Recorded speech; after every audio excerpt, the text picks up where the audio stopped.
Week 6 of the 2025 NFL season kicks off tonight. We're going to pick the winner for every game today on the Locked On NFL Scouting Podcast.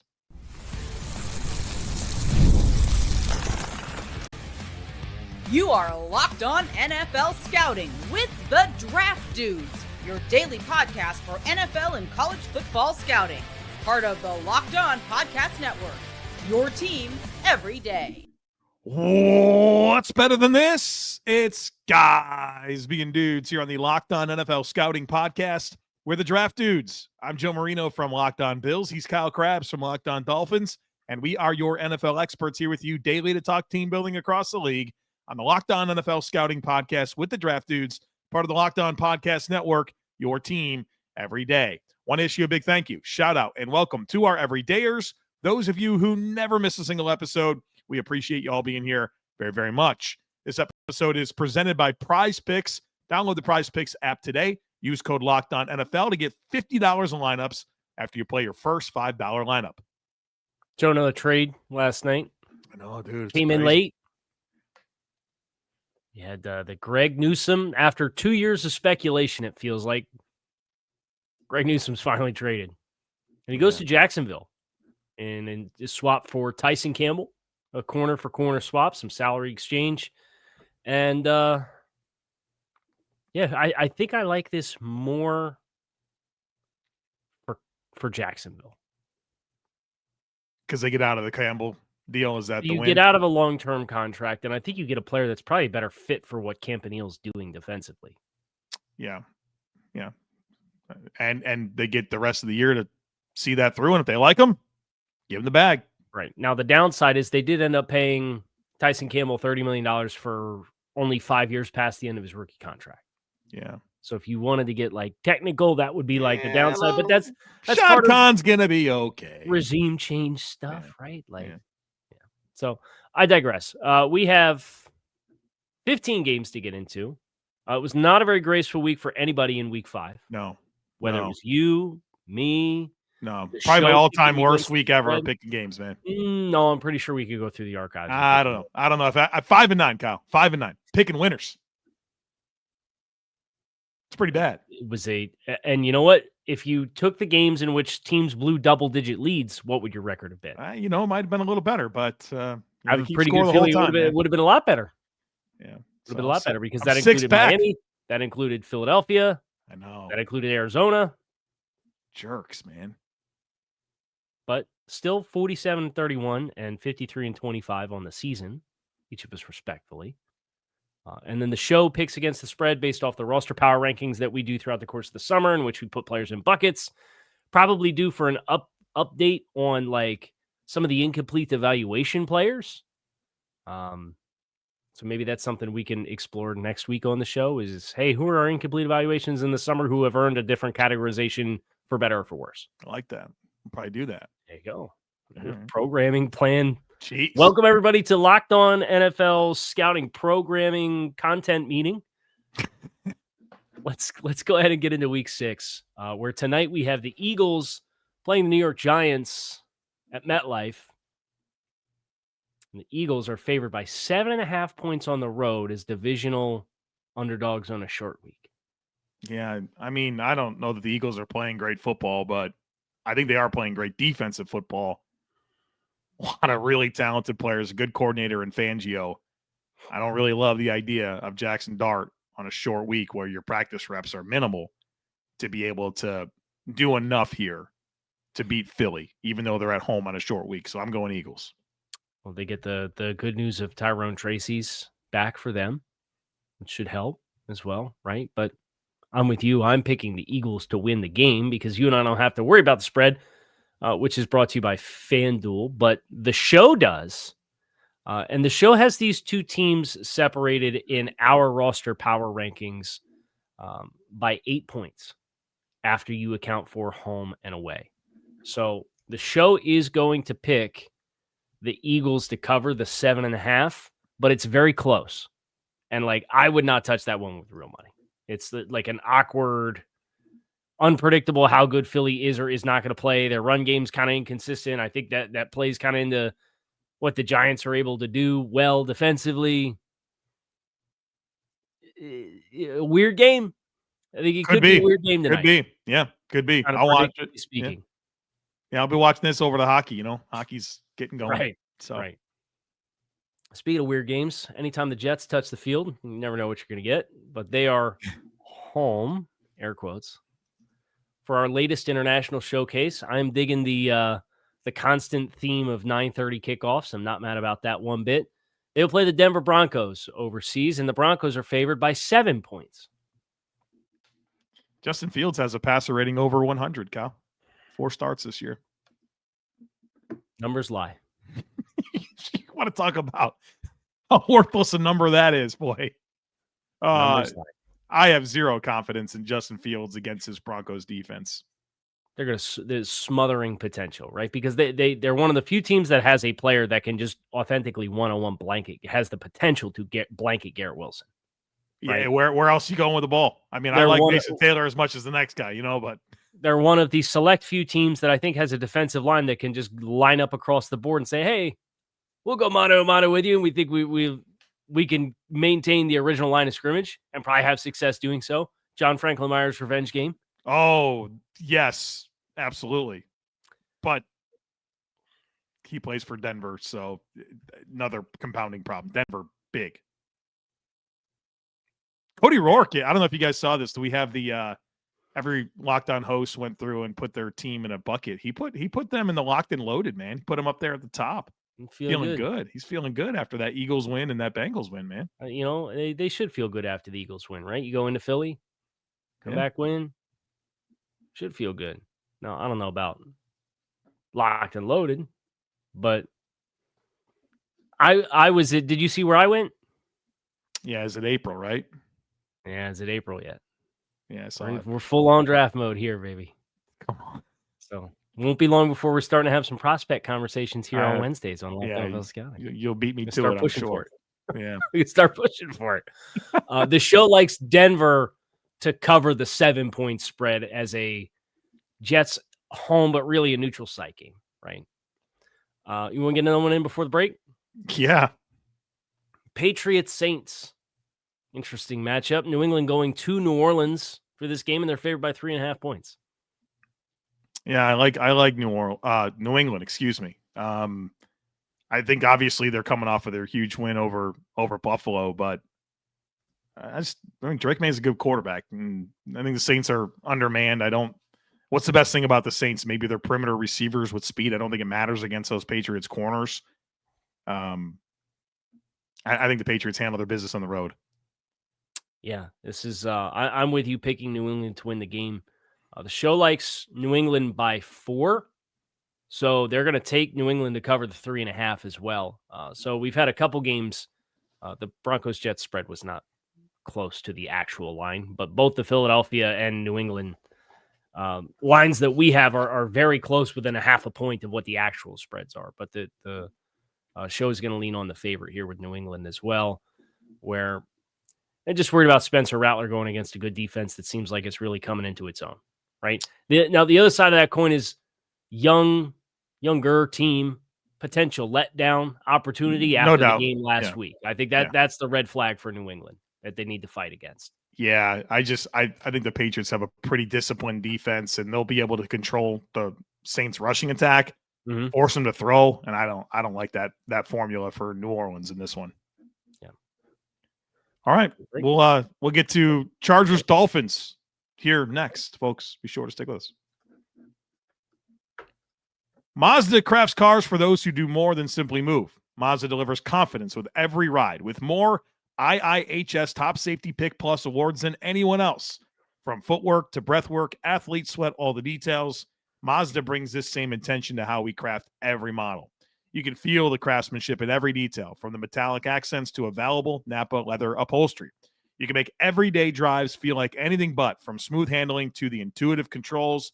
And I love this. All-wheel drive is standard in every crossover SUV, so you can drive with confidence through almost any season. Like our players, we sweat every detail, because when you make every move count, impossible becomes irrelevant. Mazda, move and be moved.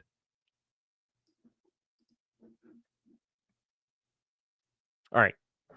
Chargers-Dolphins. battle of the walking wounded right now. The Chargers favored by 4.5 points coming east to play in Miami. The Chargers probably going to be without both starting offensive tackles. They're definitely going to be out their top 2 running backs. The Dolphins on the other side, the right side of the offensive line is backups. They're on their 5th option to play in the nickel this year. We'll see if it ends up being Kendall Sheffield, who they signed to the practice squad. Tua Tagovailoa was limited, which was kind of a surprise. Still trying to figure out just how deep that spider web goes. We'll see what the update is today. But with a left thumb and then a hip, which is obviously scary because the hip was what cost him the end of his Alabama career, and then also missed the last 2 weeks of the year last year with a hip. So some uncertainty, but I think at the end of the day, I think the better coach team is the Chargers. I think the Chargers wide receivers are a nightmare matchup for Miami. I think Justin Herbert's been greatly under duress, but the Dolphins pass rush has not lived up to the names that they've had just yet. And I'm going to pick the Chargers to win this football game. Yeah, I think there's a lot of uncertainty with both teams in this one, but if there's something that I feel good about, it's what you said there. It's what LA has in the passing game against Miami's secondary.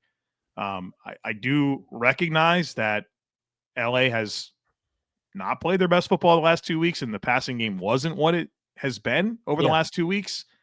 But I think there's some really nice matchup opportunities for them to go after. I know that Miami's at home, but I do like LA on the road. Yeah, and I am with you.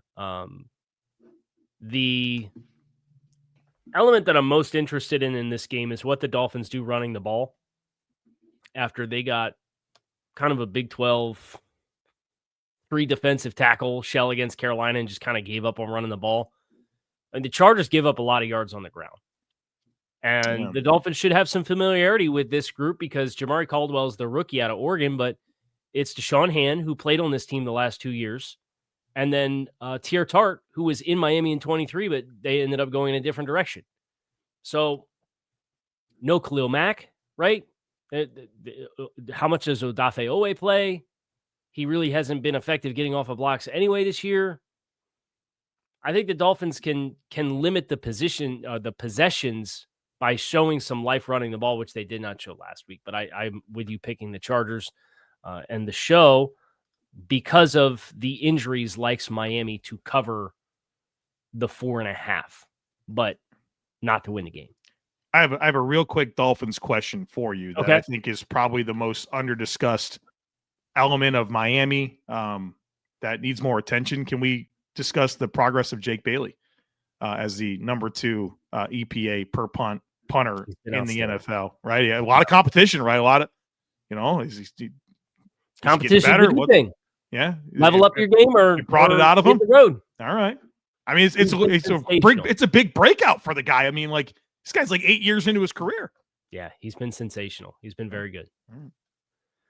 Dallas on the road, favored by 3 against the Carolina Panthers. Give me Dallas, man. Right, they should, right? I think obviously there's a lot to be worried about with Dallas's defense, but I don't know that Carolina's in position to do much here, and obviously a big revenge opportunity for Rico Dowdle, who got 1,000 yards for Dallas, and they say kick Told rocks. Them to strap up, right? Yeah, so on the buckle their seatbelts. I like Rico here. I don't like Rico. I like Dallas and their overall talent level, a better quarterback in Dak Prescott. Yeah. This game's actually surprisingly close on the spread. Likes Dallas minus 2.5. So the show's going to take Carolina to cover the 3. Well, Carolina's a little bit confusing. I mean, they beat Atlanta 30-0. Yep. And I mean, then obviously they looked more like you thought against New England, and they came back and beat Miami. And so I think you can feel like there's a little momentum. They've won 2 out of 3, comeback win, a blowout. Like I guess that's probably what's influencing things. But I think Dallas should be able to take advantage of some matchups against Carolina and score and put a lot of pressure on Bryce to stay with him. And I don't think he can. Yeah. And I know Carolina ran for all the yards last week, but they still do have two backups playing on their interior trio, right? And I think where Dallas is most soft, I think Dallas is a coherent defensive unit. Should be able to have the screws a little bit tighter than what Carolina saw last week. Yeah. The Colts favored at home by 6.5 points against the Arizona Cardinals. I'm going to be honest with you, Joe. I don't think I'm going to pick the Cardinals to win any games again for the foreseeable future. What did Jonathan Gannon say yesterday? He said the vibes are dope, man. The vibes are dope. Vibes are dope. Yeah, like dope, like good dope, or dope like slap your player on the sideline dope. You know who's a dope? Jonathan Gannon. Give me the Colts. It's Gannon versus Steichen, right? Yes. Yeah. The Eagles Coordinator Bowl. There it is. We'll go with the Colts. Kyler's a little banged up right now too, so there's some question in that regard. This show likes Indianapolis at home to cover 6.5. So far, our two dogs that the show is riding with against the spread is Carolina +3 and Miami +4.5. All right. The Rams favored by 7. Wind the clocks back 2 months and pretend I'm talking to Joe Marino from August 9th, 2025. Joe, the Rams are coming into Baltimore and favored by 7.5 points. I'd have to say the entire Ravens team must be injured, and it's true. Well, here we are. They are. Here we are. Rams coming off a bad loss, goofy loss, extra time in this one to get ready for Cooper Rush. Right. Extra rest and preparation while stewing on giving a game away. Let's be honest. It's what happened, right? Stafford might throw for 500. The Ravens defense is a mess right now. So all the focus on getting Lamar back, and that's great. And you'd probably be more impactful right now to get, I don't know, a time machine to get Jair Alexander back 6 years ago, right? Yeah, the whole thing, man. It's dicey. Picking the Rams. Yes. The show, that spread is too big for a team like Baltimore with how we have them graded, even without Lamar. So the show's going to take Baltimore to cover 7.5. I think it will be interesting to see if the Rams can kind of take that pound the rock smaller front for LA. They have size up front. Now they're greatly missing Patrick Ricard at fullback. I think that's the difference in Derrick Henry splits as a member of the Ravens. It's I think close to 3/4 of a yard before contact more when Ricard's been on the field with Henry than when he's not. That's significant. So they're missing him as well. They kind of have Baltimore as a bye after this, mercifully. So it sounds like they kind of have it soft circled for after the bye for him to come back. But dude, the Rams have been playing good run defense. So they have. They're allowing 3.5 yards per carry this year, and they've faced McCaffrey, Barkley, John Taylor. The last 3 games held all those teams under 90 rushing yards. Yeah. But at some point, you're going to run into a team that just has some mass and size and is able to move you around and force you to miss some tackles. And you just wonder if that's going to be the case this week, because I think it will happen at some point to keep it close. So we have the Ravens covering +7.5. You want to get this Steelers-Browns game in before break? Yeah.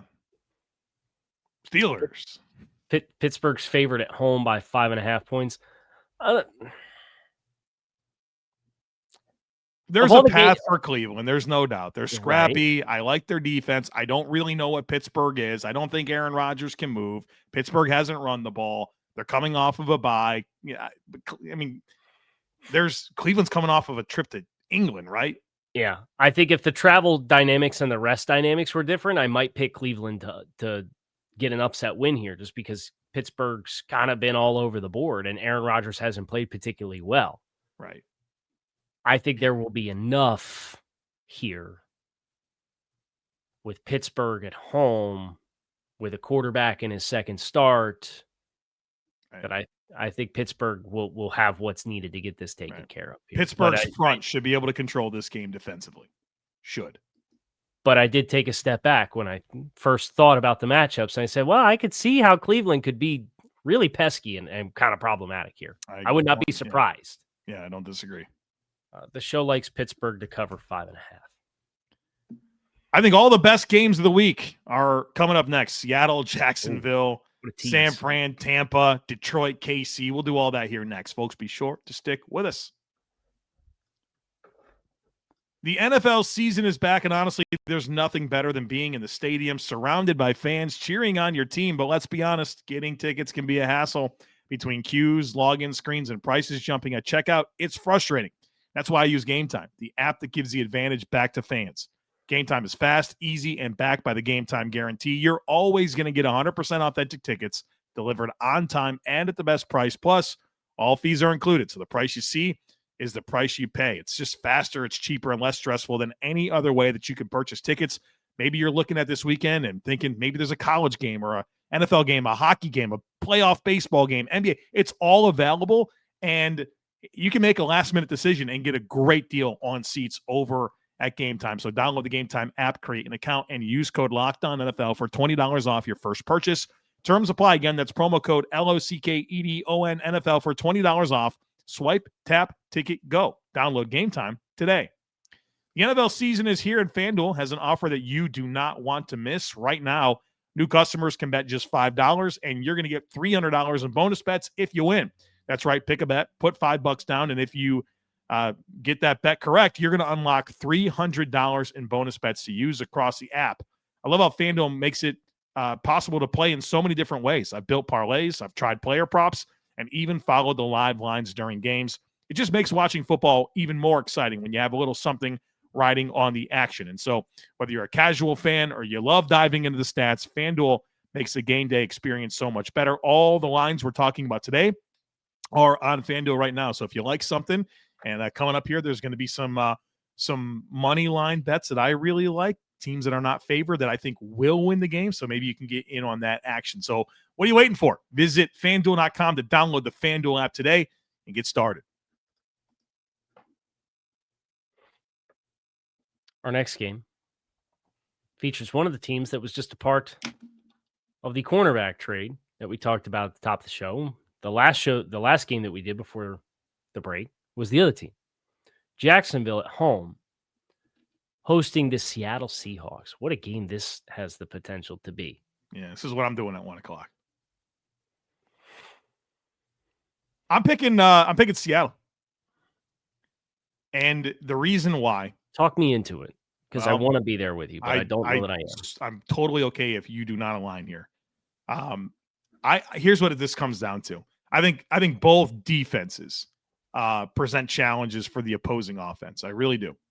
And I just have more belief in Sam Darnold and his ability to handle the pressure looks that are coming compared to Trevor Lawrence. I think Trevor Lawrence has been vulnerable, right? I think he has his highs are really good, man. They're really special, but his lows are goofy and they show up too often. There's procedural issues.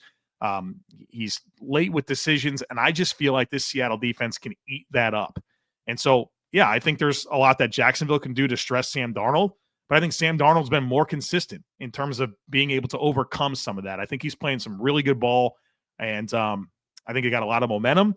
I think Jacksonville just is a little bit more vulnerable to me. So I know that Jacksonville's at home, but Seattle's been a better team on the road over the last couple of years. So yeah. I like Seattle in this one. And if this was in Seattle, I'm with you. If this wasn't at 1 o'clock, I'm probably with you too. Hey, well, Jaguars got you one last week. You ride them again, baby. So listen, it's Seattle, one of the longest flights in the country to play 1 o'clock on Sunday. So your body clocks are all messed up.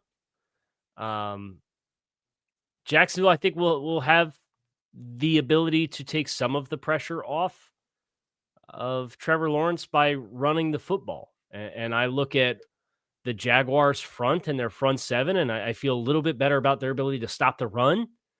Now, obviously, there's a big transition at cornerback that's happening there that maybe helps Seattle and covering Jackson Smith and Jigba and Sam Darnold and their outlook with this transition from Tyson Campbell to Greg Newsome and how much does he play. And I think that's a big wild card in this game. But I'm going to go with Jacksonville to win the game. I think them being at home, cross-country trip, their ability to run the ball, I think Jaguars have enough of a physical front to kind of force Seattle to play a little bit more one-dimensional, although Kenneth Walker will break 8 tackles per run and just might get 2 yards out of it, right? It's a lot of the Kenneth Walker highlight runs, right? Yeah. The show is with you. The show likes Seattle as 1.5 dogs. But appointment television if you don't have a rooting interest in the 1 o'clock slate. This is the exact scenario you were in last week. We had one game different. It was KC and Jacksonville. Me and the show were on KC. You stuck with Jacksonville, and you got a dub. So, yeah, and I had it with Tennessee, and then I got cold feet. Yeah, here's your chance to pick Tennessee right now. I think I'm going to.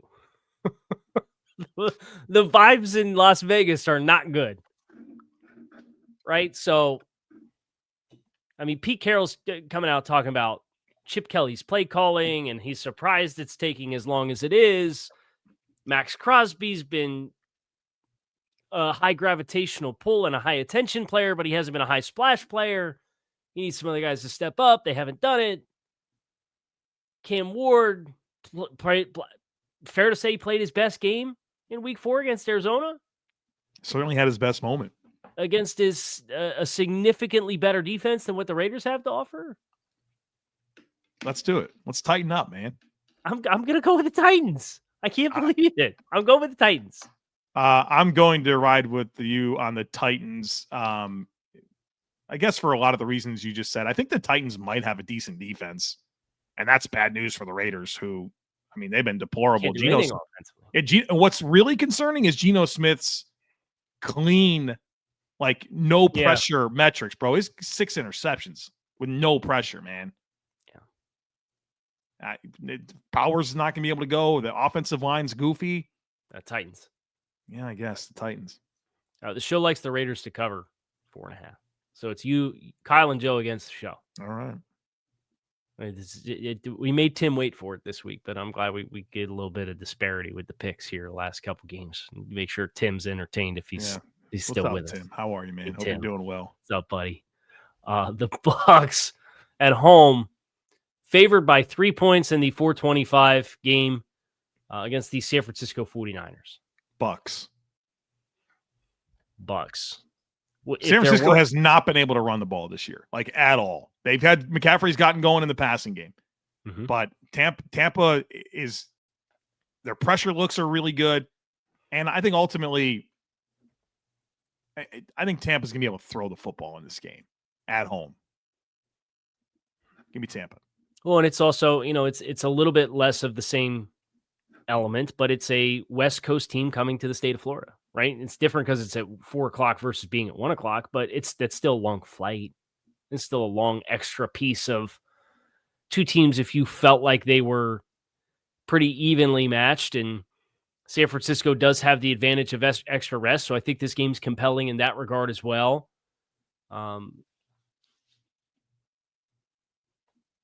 I don't know. I keep waiting for the injuries to catch up to San Francisco, right? It's like now Ricky Pearsall again. The quarterback situation continues to be. Kyle, they have 4 goofy wins, dude. Yeah, I mean, yeah. They're 4-1 with 4 goofy wins. I could sit here and say, well, they keep figuring it out, so you should keep picking them and ride the hot hand. But I'm not gonna buy. I'm gonna continue to fade as they're playing these good teams, and if they keep making me look dumb, then. They've done it before. I'll apologize to Crocker and Peacock and all the guys, and I'll take my L. But I think my process is good to pick Tampa at home. Now, for the spread in this game, make sure I get it right. The show likes Tampa Bay by 4.5. So the show likes Tampa Bay to cover. Sorry, Tim. We're all on the same page here. We're all taking it for the Bucs. We'll be on the same page with this one as well. Yeah, this one's going to be pretty quick. The Packers, coming off a bye last week, playing Joe Flacco in his first start for the Cincinnati Bengals. Packers. The show, alarmingly large spread. The show will take Cincinnati plus 14.5. Don't touch that game unless you're psychotic, right? I mean, What is Joe Flacco going to hit some YOLO balls and then throw 3 picks? Is he going to just hit the YOLO balls with no picks? Is he going to throw all picks with guys he's never thrown to before? Like, impossible to figure out. You're going to throw YOLO balls. You might as well do it to Chase and Higgins, right? That's right. And that's why it's like, man, I could see them scoring 24 points in this game just off of a couple explosives down the field because Joe's going to catch it, get his footwork in, and off the top of the drop, just chuck it and let those guys make plays. So, Packers. Joe and I picking the Packers. The show says 14.5 is too big. We're not touching it. 3 games left. Detroit, Kansas City. Chiefs favorite at home by 2.5 points. Joe, I'm taking the Lions to win the football game. Yeah, me too. Jared Goff's never lost to Patrick Mahomes. I don't think that Kansas City only has pass rush if they blitz. Jared Goff's phenomenal against the blitz. And Kansas City's run defense has been bad. Detroit can run the football. I think Detroit wins. Yeah, I think Kansas City's just too flawed of a football team right now. You continue to see some of that against Jacksonville and what kind of a success that the Jaguars offense had. I think that's Detroit on steroids, right? Yeah. Chris Jones not going to play hard. I don't tell you, man. It's not just the one play. He's been bad all year. It's a good thing he deactivated his social media account so he didn't have to hear you say that. Yeah, it's not the only thing he's deactivated. It's also deactivated his effort on the football field. It's neither here nor there. So the show likes Kansas City to cover at home, being 2.5 points favored. So the show likes Kansas City. You and I are riding the Lines. Yep. You did not tell me this was a throwback game, Kyle, for both teams. It's unbelievable. This is special for both teams. This is the second consecutive week we've had 2 teams running throwbacks together. And last week's game between the Bucs and Seahawks was magic. I don't think there's going to be as much magic in this one. You can give me the Bills to win this game against Atlanta and Atlanta on Monday Night Football. Yeah, I think Atlanta, Bijan's going to be a challenge for Buffalo, but I just don't see this Bills team dropping 2 in a row going into their bye. I think they bounce back and win. Yeah, they're 17-5 after a loss since 2020 with an average margin of victory at 10. Yeah. The show likes the Bills to cover 4.5 on the road as well. Tough draw for Atlanta to get them after the loss. By being out of a bye, you get the Bills after a loss. That's a bad case scenario. Yeah, they were Bills fans last Sunday night for sure. Yeah. The Bears and Commanders is our last game, our Monday Night Football doubleheader. Washington favored at home by 4.5 points. I might go. I said that last time with the Baltimore game. Yeah, it wasn't what it was supposed to be. It was Detroit, Baltimore. I said, I might go. I might go to this. It's like an hour and 10 minutes from my house. I like Washington, Kyle. I think I'm really impressed with their pass rush and generally a lot of their defensive elements in Washington. And they're coming off of a bye. But I think Dan Quinn can disrupt what's going on with that offense. I like Washington. I think Jaden Daniels will play better this week as well. Take command at home. The Bears. Oh, this was that crazy game last year, right? Just a Hail Mary game. Just occurred to me. Yeah, all right. Yeah, ruined the Bears season last year. Give me the Bears. Oh, perfect. Another Monday night. Bears off the bye. Commanders had a West Coast travel trip last week. Maybe you get the extra day of rest. Maybe it helps you out. Maybe it doesn't. I think Ben Johnson with an extra week to prep a game plan and a script. He's going to have some cool plays, I'm sure. He will have some cool plays for sure. And I do think some of the dynamics of that game maybe gives it a little bit extra juice. Give me Chicago. Fun. Keep it interesting here. Right, the show likes Washington to cover 4.5 at home. So my Seahawks and my Commanders, your Bears, your Jaguars. That's right. That's going to do it for us. Locked On NFL Scouting. We're out of here. We appreciate you guys checking the show. We'll talk to you all again soon.